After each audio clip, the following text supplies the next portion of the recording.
नमस्कार.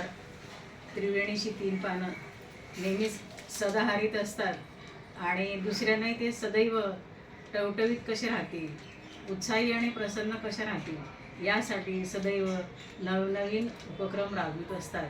आणि ज्यांना जे काही अवगत असेल, ज्यांच्याकडे जे काही कलागुण असतील ते हेरून, ते शोधून त्यांना ते बरोबर त्यांच्याकडून योग्य ते कार्य करून घेतात.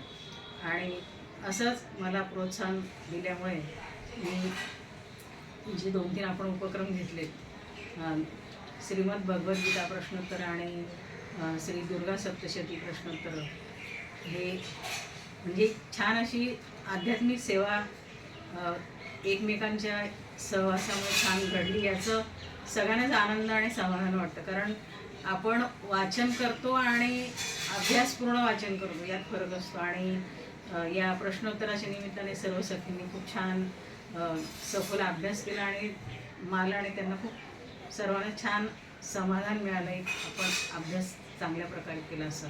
आणि त्याचबरोबर आता माईने सांगितल्याप्रमाणे पुढचा उपक्रम जो आहे तो आपण महाशिवरात्रीपासून घेणार आहोत, श्री शिवलीलामृत प्रश्नोत्तरे. तर याच्यासाठी सगळ्यांना ज्या सहभागी होतील त्यांना सगळ्यांना खूप खूप शुभेच्छा. आणि त्रिवेणीचे 3 पानातलं 1 पाना झालेलं आहे माई, तिचे खूप खूप अभिनंदन.